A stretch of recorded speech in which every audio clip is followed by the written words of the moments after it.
Hi,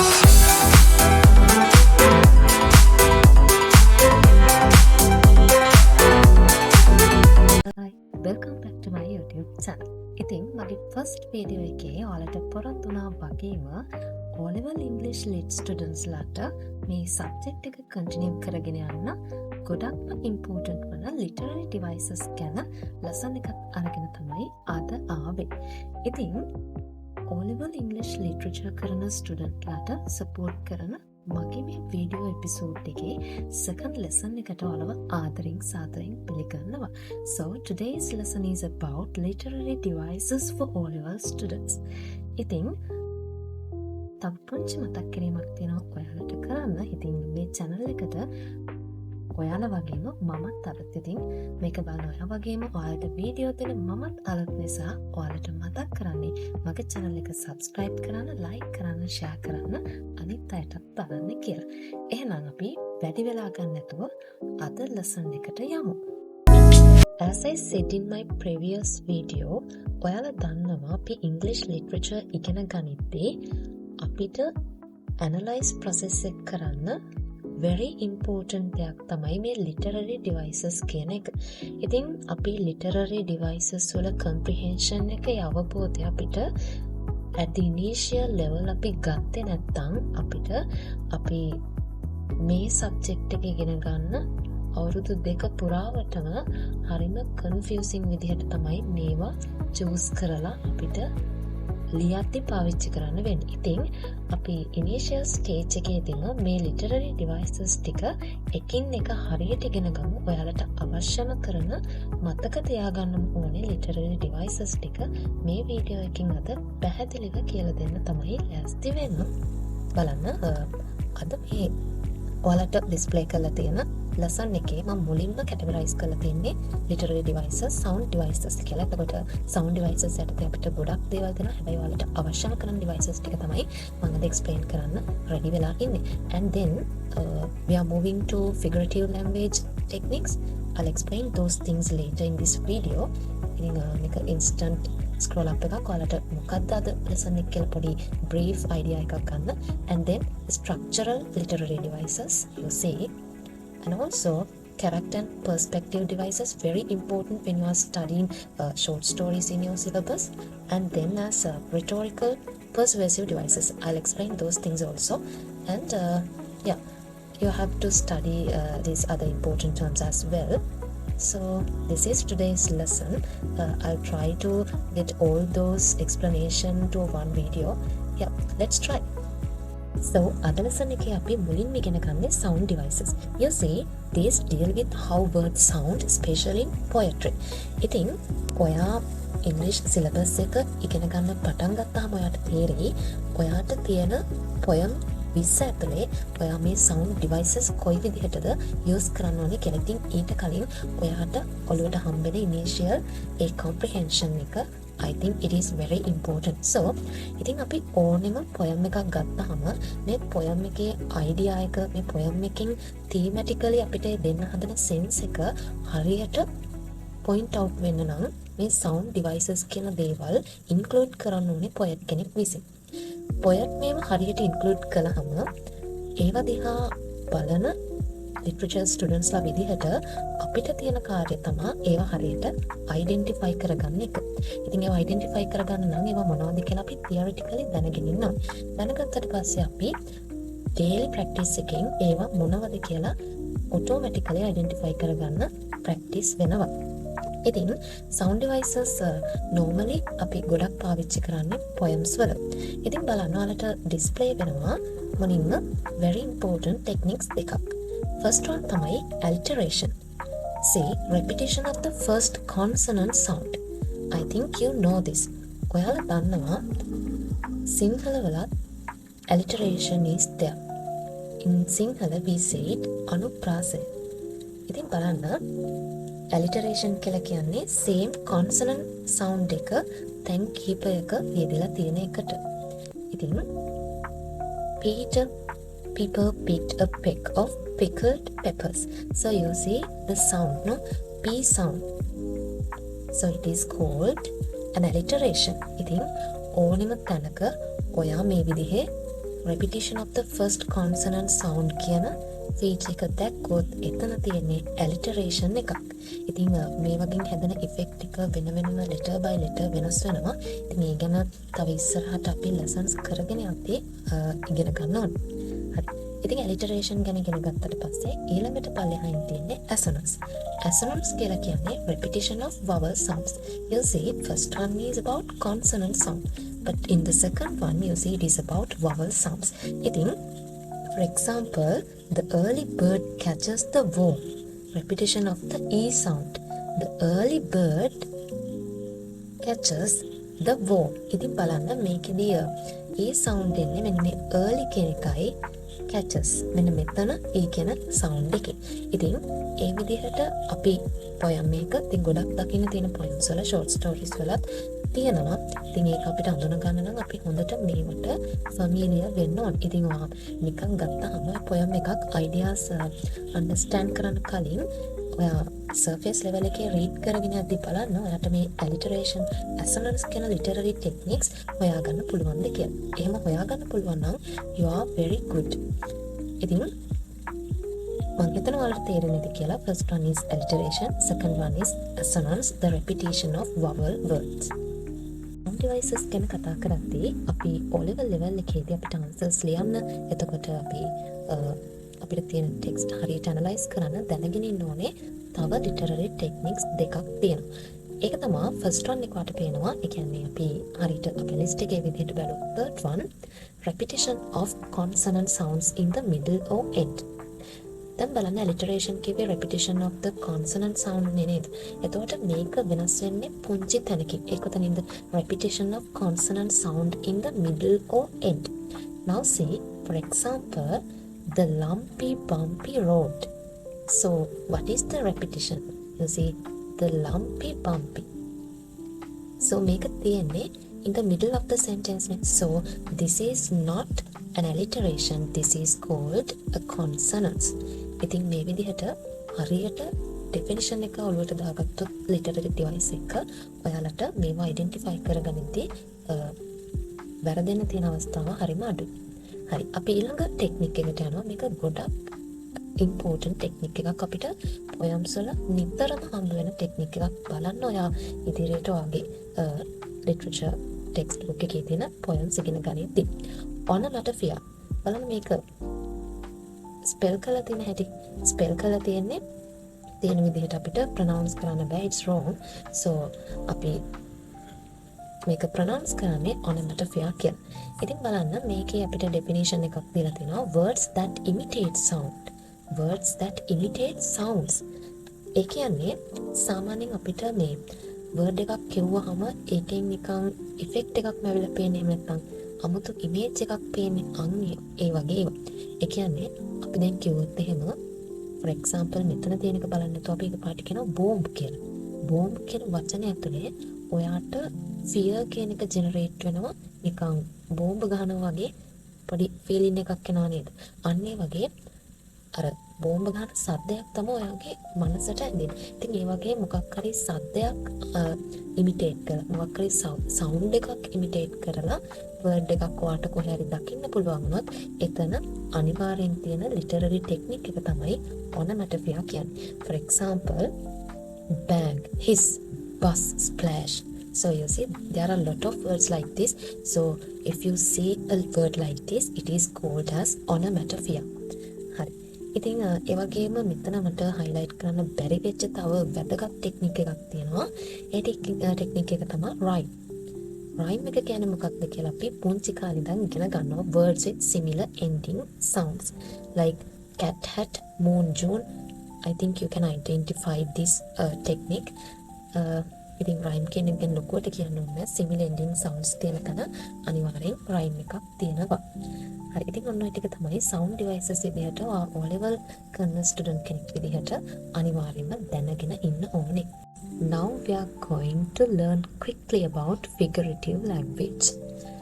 දැන් මේ figurative language කියන එක යටතේ තියෙන පුංචි sentence එක බලන්න. Used to express ideas beyond literal meaning. දැන් මම මගේ first video එකේ ඔයාට කිව්වා සාහිත්‍යය කියලා කියන්නේ අපි දකින දේම එහින් පිටින්ම ලිටරරි අන්ඩර්ස්ටෑන්ඩ් කරගන්න එක නෙමෙයි. beyond literal meaning there is a deep meaning. ඉතින් අපි ගැඹුරු අර්ථයන් සොයාගෙන යන සබ්ජෙක්ට් එකක් මේ ඉංග්‍රීසි ලිට් කියලා කියන්නේ. ඉතින් අන්නේ විදිහේ ගැඹුරු අර්ථයන් සොයාගෙන යන්න අපිට හෙල්ප් කරන very important literary devices ටිකක් තමා මේ figurative language category එක යටතේ මම categorize කරලා මේ දීලා තියෙන්නේ. First one is simile, second one is metaphor, third one is personification. Maybe already you know those techniques. First one එක බලන්න simile. In Sinhala we say upama, comparison using like or as. Example, she was as brave as a lion. අය සිංහයෙක් වගේ නිර්භීතයි. බලන්න සිංහයෙක්ට සමාන කළා. ඉතින් එතනදී එයා නිකම්ම brave කියලාද කිව්වේ නෑ. එයා ගොඩක් නිර්භීතයි කියලා කිව්වා. ඉතින් බලන්න අපි මේක නිකම්ම වර්ඩ් එකකින් ලියනවට වැඩිය හරිම ක්‍රියේටිව්ලි ලියන්න පුළුවන් විදිහක් තමයි මේ සිමිලි කියන ටෙක්නික් එක. ඉතින් අපි නෝමල් සිංහල ලිටරචර් වලටත් ඔයාලා ඉගෙන ගන්නවා O levels වල මේ ටෙක්නික් එක. ඉතින් ඔයාලා මේ විදිහ like or as දකින හැම තැනකම ටෙක්ස්ට් එක එතන තියෙන්නේ සිමිලි එක. It is very easy to identify. And then metaphor. Direct comparison without like or as. That is very important. දැන් බලන්න අපි සිමිලි එකේදී මොකක් හරි දෙයක් වගේ කියලා කම්පැරිසන් එකකට ගියා like or as කියන words use කරලා. But in metaphor අපි කෙලින්ම direct comparison එකට තමයි යන්නේ. So for example there you see time is a thief. වෙලාව හොරෙක්. බලන්න ඒක හරිම directly දීලා තියෙනවා. ඉතින් time is a thief කියන එකේ අපි literal meaning එක දකින්නේ අපේ ගෙවල් වලට පයින් එතකොට බඩු හොරකම් කරන thief කෙනෙක් කියලාද වෙලාව නෑ. time is a thief කියන්නේ අපේ අර කාලය කියන දේ හරිම වේගෙන් යනවා. okay so අන්නේ දේ ඉන්ඩිකේට් කරන්න තමයි time is a thief කියන්නේ. මොකද කාලේ අපේ වයස උදුර ගන්නවා වෙන්න පුළුවන් සමහර වෙලාවට. කාලේ අපිට දීපු ලස්සන එක්ස්පීරියන්ස්, කාලේ අපිට දීපු මෙමරීස්, මේ දේවල් හැම දෙයක්ම හරි ඉක්මනට අතීතයේ කියන තැනට එකතු කරනවා. ඉතින් අන්න ඒ දේ ඉන්ඩිකේට් කරන්න තමයි ඔය time is a thief කියලා යූස් කරලා තියෙන්නේ. ඉතින් මම ඒක එහෙම දැක්කට තව කෙනෙක්ට ඒක තව විදිහකට දකින්න පුළුවන්. so whatever it is the beyond literal meaning. ඉතින් metaphor එක කියලා කියන්නේ දෙයක් ඒකමයි කියලා අපි direct comparison එකට යන එකට. ඉතින් the next one is personification. so you see අපි ඒකට සිංහලෙන් කිව්වොත් නිකන් පුද්ගලාරෝපණය වගේ අපිට word එකක් use කරන්න පුළුවන්. giving human qualities to objects or ideas. ඒ කියන්නේ අපි මනුෂ්‍ය නොවන, ඒ කියන්නේ සතෙක්ට වෙන්න පුළුවන්, පණ නැති ඔබ්ජෙක්ට් එකකට වෙන්න පුළුවන්. අපි මනුෂ්‍ය quality එකක් දෙනවා. ඒ කියන්නේ මිනිස් quality එකක් කියලා කියන්නේ පණ තියෙන දෙයක් කියලා අපි පණ නැති දෙයක් ඉන්ඩිකේට් කරනවා නම් අන්න ඒකට කියනවා personification කියලා. එකයි මම කිව්වේ පුද්ගලාරෝපණය කියලා. so let us see for example the wind whispered through the trees. බලන්න the wind whispered through the trees. ඉතින් අර whispered කියන word එක ඇතුලේ ඒ wind කියන දේ personify කරලා තියෙනවා කියලා තමයි ඉතින් ඔය කියන්නේ. ඉතින් දැන් මම ඒක ඔයාලට example එකකින්ම explain කළත් එහෙම ඔයාලගේ syllabus එකේ තියෙන first poem එක eagle. ඉතින් the eagle poem එකේ ඔයාලා දකින්නේ personification. One of the main techniques in your poem the eagle is personification because the eagle කියන bird personify කරලා තියෙනවා නිකන් හරිම kingly personality එකක් දීලා. ඉතින් ඔයා ඒ poem එක study කරලා තියෙනවා නම් ඔයා study කරන් ඉන්නවා නම් මට ඒක කළාම තේරෙයි මොකද්ද මේ personification කියන්නේ කියලා. anyway අපි මනුෂ්‍ය නොවන යම්කිසි object එකකට මිනිස් quality එකක් human quality එකක් දීලා කතා කරනවා නම් ඒකට කියනවා personification කියලා. ඉතින් මේකෙම තියෙනවා තව වැදගත් ටෙක්නික්ස් ටිකක්. ඒක තමයි ඊළඟ එක තමයි hyperbole. hyperbole කියලා කියන්නේ exaggeration for effect. ඒ කියන්නේ අතිශයෝක්ති අපි සිංහලෙන් කිව්වොත් එහෙම. For example, I have told you a million times. දැන් බලන්න අපි very useful phrase no මේක අපි නිතරම වගේ පාවිච්චි කරන phrase එකක්. I have told you a million times. ඉතින් ඇත්තට million times කියන්නේ නැතුව ඇති. හැබැයි කෙනෙක් තව කෙනෙක්ට එකම දෙයක් කොයිතරම් වතාවක් කිව්වද කියන එක නිකන් අතිශයෝක්තියෙන් ඉන්ඩිකේට් කරන්න තමයි මේ phrase එකේ million times කියන words දෙක use කරලා තියෙන්නේ. ඉතින් hyperbole කියලා කියන්නේ exaggeration for effect. ඉතින් ඔයා මොකක් හරි text එකක් කියවද්දී එතන දැක්කොත් එහෙම නිකන් මේක නිකන් too much වගේ කියන්නේ ඇත්තට මෙහෙම දෙයක් නෑනේ කියලා ඉතින් එතනදී පාවිච්චි කරනවා hyperbole කියන ටෙක්නික් එක. ඉතින් අර මම කලින් කිව්වා වගේ eagle poem එකේ hyperbole කියන ටෙක්නික් එක වාට හම්බ වෙනවා. ඉතින් මෙතනත් මට මේ bold කරන්න බැරි වෙච්ච තව වැදගත් ටෙක්නික් එකක් තියෙනවා. ඒ තමයි oxymoron. oxymoron කියලා කියන්නේ two contradictory words together. බලන්න bitter sweet. bitter sweets. ඒ word එකේ නිකන් අමුතු දෙයක් තේරෙන්නේ නැහැ. හරිම contradictory feeling එකක් වාට එනවනේ. අන්නේ විදිහට විරුද්ධ words දෙකක් එක තැන තියලා අපි කොතනක හරි දැක්කොත් ඔයා එතන බය නැතුව oxymoron කියන ටෙක්නික් එක තියනවා කියලා ලියන්න. ඊට පස්සේ මේ විදිහ අර විරුද්ධ වචන දෙකක් අපි එක තැන තියලා කතා කළොත් ඒක oxymoron එකක්. ඊළඟට paradox එකක්. A statement that seems impossible but is true. A statement that seems impossible. Less is more. And there is a sentence, I don't remember it exactly. I remember. Child is the father of human. See, child is the father of human. So, there the technique is paradox. So, child කෙනෙක්කෙනා human ගේ father වෙන්න පුළුවන්ද? Seemingly it is impossible, but it is true. Human කෙනෙක්කෙනා ගේ father, child. ඉතින් ඒක අර literature පැත්තෙන් බලුවහම හරිම true statement එකක් විදියට බලන්න පුළුවන්, but literally it seems as impossible. So if you see a sentence like that, we can use paradox as the technique. Symbolism, it is very very important. මේ අපි කතා කරපු දැනට වෙනකන් හැම ටෙක්නික් එකක්ම ඔයා අනිවාර්යෙන් දැනගෙන ඉන්න ඕනේ literary devices. ඉතින් symbolism කියන්නේ using objects or actions to represent ideas. Example, a dove symbolizes peace. ඉතින් දැන් මේ symbolism එකක් කියලා කියන්නේ සංකේතයක්. දැන් උදාහරණයක් විදිහට අපි ගත්තොත් එහෙම මේ මොකක් හරි ගන්නකො අපි මේ දීලා තියෙන example එකට වඩා චුට්ටක් ඇඩ්වාන්ස් එකක් ගත්තොත් එහෙම දැන් normally අපි literature වල හම්බෙනවා rain කියන එක. rain කියන weather condition එක use කරනවා symbolize කරන්න something strong. ඔයා දන්නවද rain කියන එක symbolize කරන්නේ මොකක්ද කියලා? rain symbolizes alienation.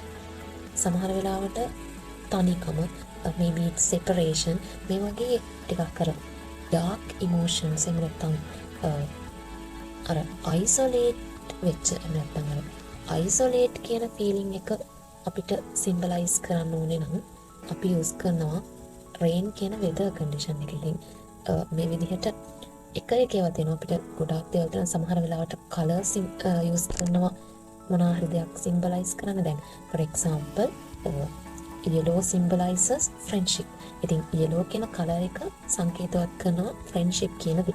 ඉතින් ඒ වගේ මොනවා හරි දෙයක් සංකේතවත් කරන්න අපි using objects or actions we represent ideas. So it is called as symbolism. And then imagery, descriptive language creating mental pictures.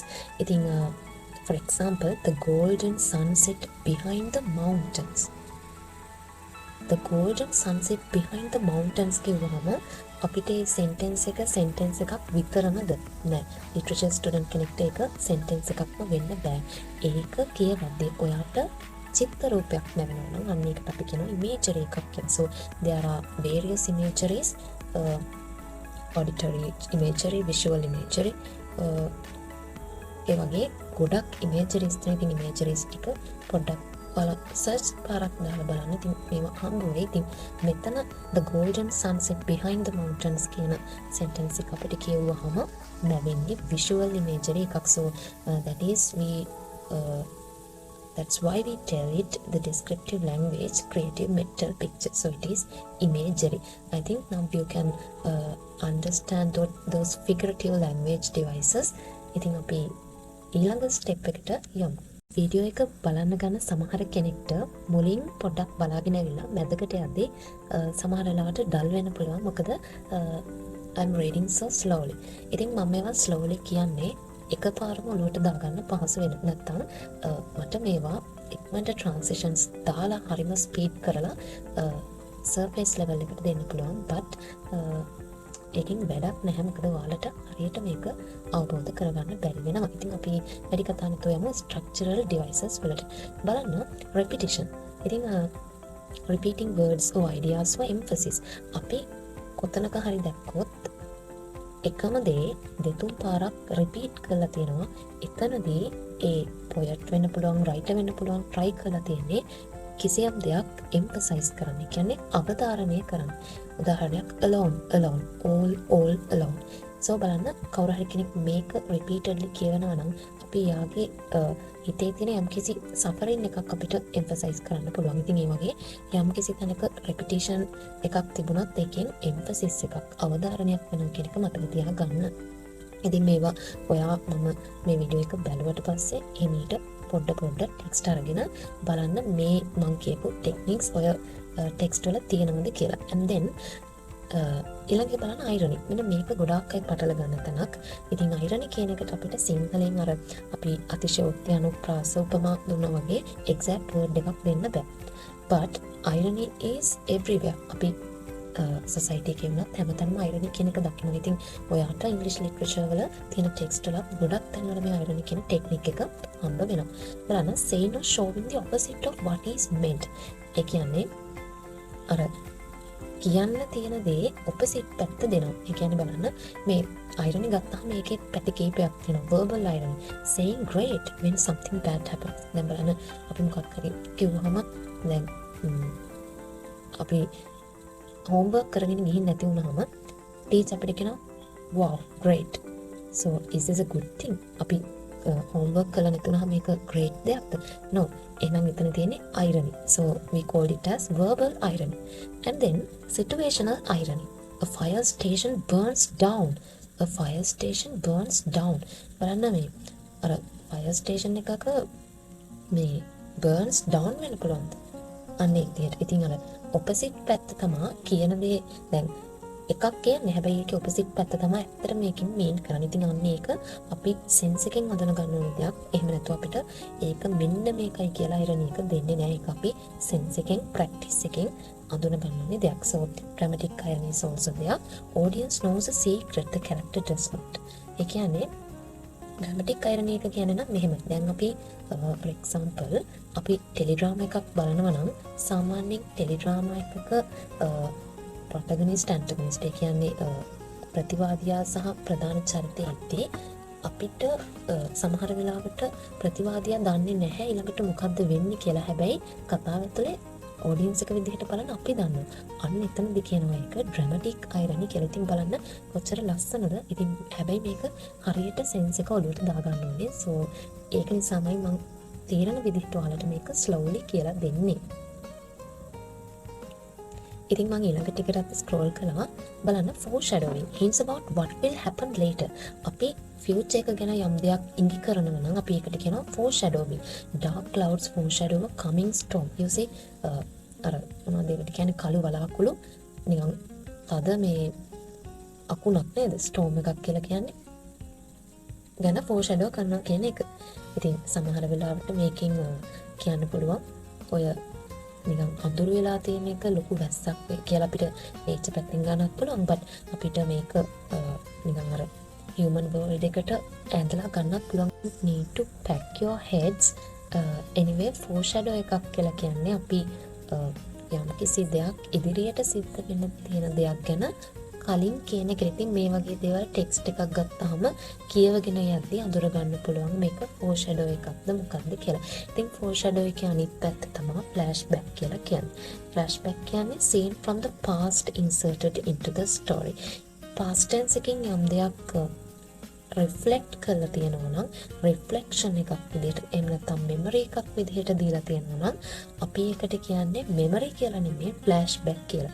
ඒ කියන්නේ අතීත ආවර්ජනයක් වගේ දෙයක්. for example a character remembers their childhood. ඉතින් ස්ටෝරි එකකදී යම් කිසි ප්‍රොටගනිස්ට් ඒ කියන්නේ ප්‍රධාන චරිතය එයාගේ ළමා කාලේ මතක් කරනවා නම් එතන තියෙන ටෙක්නික් එක ෆ්ලෑෂ්බැක්. ඉතින් මේවා ඔයාලා repeatedly daily ඔයාලගේ ටෙක්ස්ට් එක ස්ටඩි කරනවා නම් හරිම ඊසි ඔයාලට මේවත් එක්ක ෆැමිලියර් වෙන්න. and then juxtaposition, placing two opposite things together.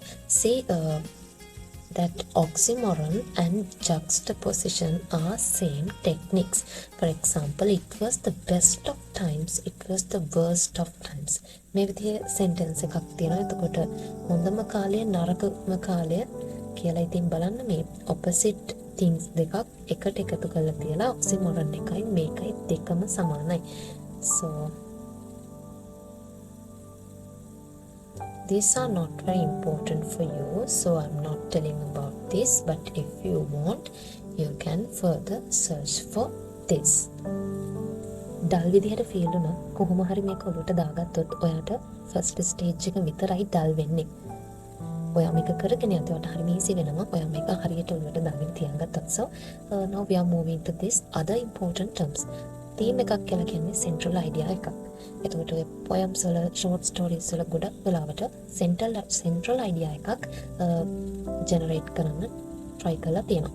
ඉතින් for example love, friendship or courage මේ වගේ ඒවා ගොඩක් තියෙනවා. ඉතින් මේක හැම වෙලෙම පාවිච්චි කරන word එකක්. and mood, tone, like mood is feeling created for the reader.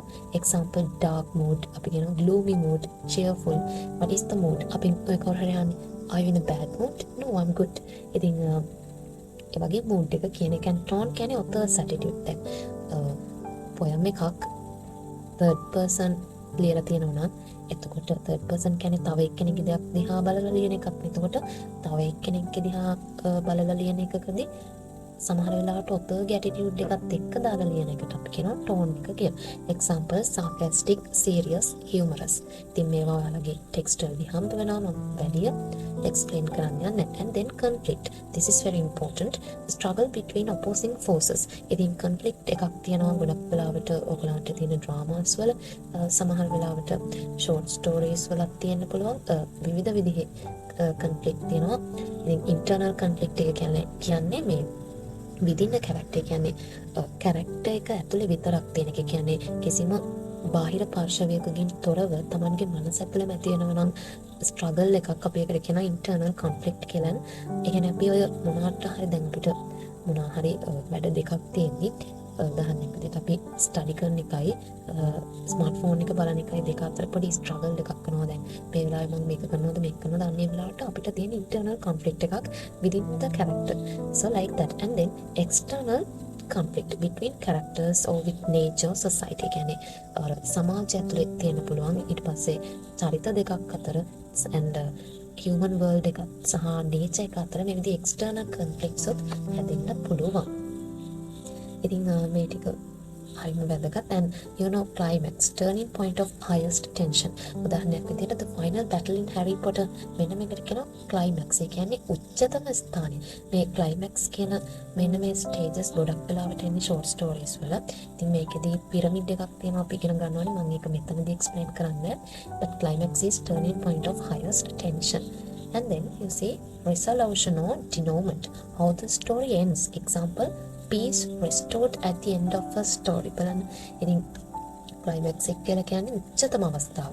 resolution එක කියලා කියන්නේ climax එක වුණාට පස්සේ whether protagonist wins or whether antagonist wins කියන එක තීරණය වෙලා කොහොමද story එකක් end වෙන්නේ කියන තැන resolution එක. ඉතින් මීට අමතරව තව තියෙනවා rising action, ඊට පස්සේ exposition මේ විදිහේ short story එකක stages තියෙනවා. ඒ ටික අපි වෙනම කතා කරමු.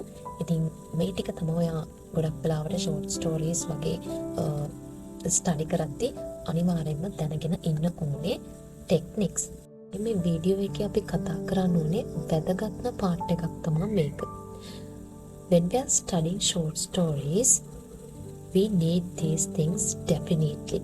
So character and perspective devices. බලන්න අපි short story එකක් ගත්තාම definitely there is a protagonist in your O-level syllabus.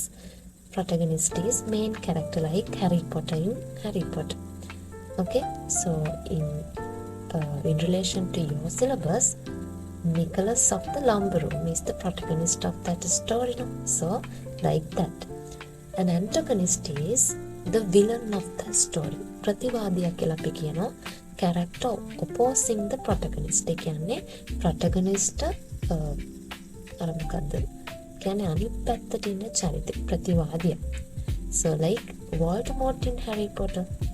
So you know it, no? So like that. And dynamic characters changes over time. Like Ebenezer Scrooge in A Christmas Carol. So this is a character in a drama. අපි dynamic character එකක් කියලා කියන්නේ ඒ කියන්නේ කාලෙන් කාලයට වෙනස් වෙන චරිතයක්. එහෙම චරිත ගොඩක් සොසයිටි එකේ ඉන්නවා. ඒ නිසා ඒක ගැන ගොඩක් එක්ස්ප්ලেইন කරන්න ඕනේ නැහැ. මොකද dynamic characters ගොඩක් වැඩි සොසයිටි එකේ. ඉතින් අපිට ඔය ස්ටෝරීස් වලත් එහෙම characters හම්බ වෙනවා. ඉතින් අපි යාලට කියනවා changes over time. Maybe protagonist කෙනෙක් වුණත් dynamic character එකක් වෙන්න පුළුවන්. antagonist කෙනෙක් වුණත් dynamic character එකක් වෙන්න පුළුවන්. අනිත් පැත්ත තමයි static characters remains the same. Example Sherlock Holmes in most stories. ඉතින් static characters කියලා කියන්නේ අර හැමතැනදීම සමාන විදිහට ඉන්න characters like Sherlock Holmes in most stories. And round character complex has many traits like Elizabeth Bennet in Pride and Prejudice. Round characters කියලා කියන්නේ අරම complex. ඒ කියන්නේ ටිකක් සංකීර්ණ විදිහේ characters. ඉතින් මේ වගේ characters අපි society එකේදීත් ඕන තරම් දකිනවා. ඉතින් ඔයාලට text වලදීත් analyze කරන්න සමහර වෙලාවට හම්බ වෙයි. And flat characters like simple one dimensional. ඉතින් අරකට opposite යන්නේ round characters ගත්තාම යාලා හරිම complex but flat characters are very simple and one dimensional like the baker in a minor story. So this foil is not very important for you. And this narrator types, there are narrator types. First person mean අපි I කියන එක පාවිච්චි කරලා story එකක් ලියලා තියෙනවා නම් ඒක first person perspective එක. and third person කියලා කියන්නේ වෙන කෙනෙක් එකක් අපි බලලා ලියන එකට. ඊට පස්සේ ඒ විදිහට ගොඩක් කියලා තියෙනවා. ගොඩක් වෙලාවට මෙන්න මේ වගේ මේ දෙක මතක තියාගත්තාම ඇති ඔයාලා O-level students ලා විදිහට. උපරිම වශයෙන් අවම කාලයක් යොදාගෙන ඔයගලන්ට O-level level එකට අවශ්‍යම කරන literary devices ටික ඔළුවට යන විදිහට ෆැමිලියර් කරගන්න පුළුවන් විදිහට එක්ස්ප්ලেইন කරන්න මේ වීඩියෝ එකෙන් මම try කළා කියලා. ඉතින් මේකේ තව ඔයාලට ඕන කරන ටෙක්නික්ස් තියෙනවා. ඉතින් ඒ නිසා මේ PDF එක ඔයාලට description එකේ දාන්නම්. download කරලා තියාගන්න. ඔයාලට ඉස්සරහට වැදගත් වේවි. ඉතින් මේ වීඩියෝ එකෙන් කතා කරන්න බැරි වෙච්ච දෙයක් තියෙනවා නම් ඔයගලන්ට පුළුවන් ඒක කමෙන්ට් එකක් විදිහට දාන්න. ඉතින් මේ එහෙම දෙයක් තියෙනවා නම් ආපහු එක්ස්ප්ලেইন කරන්න I'm ready. ඉතින් අපි ඊළඟ lesson එකේනොත් මේ වගේම English literature වලට important වෙන තව lesson එකක් අරගෙන ඉන්නම්. මොකද මගේ channel එකේ මම first episodes කීපය O-level English literature students ලාට support කරන්න තමයි use කරන්නේ. But my channel is not all about English literature. මම මුලින්ම English literature support කරන්න පටන් ගන්නවා කියලා හිතුවේ. My favorite subject is English literature. That's why. ඉතින් මේ video series එක ඉවරනාට පස්සේ මම various categories වලින් educational content ඔයගොල්ලන් වෙනුවෙන් ගේන ලෑස්ති වෙලා ඉන්නවා. ඉතින් මගේ channel එකට අලුත් කෙනෙක් විදිහට එකතු වෙන ඔයාට ආරාධනා කරනවා මගේ channel එක subscribe කරන්න, like කරන්න, share කරන්න, comment එකකුත් දාන්න අමතක කරන්න එපා. එහෙනම් අදට ගිහින් නම් වීඩියෝ එක අවසానයි. ඔයාලා හැමෝම සතුටින් පරිස්සමින් ඉන්න. Goodbye.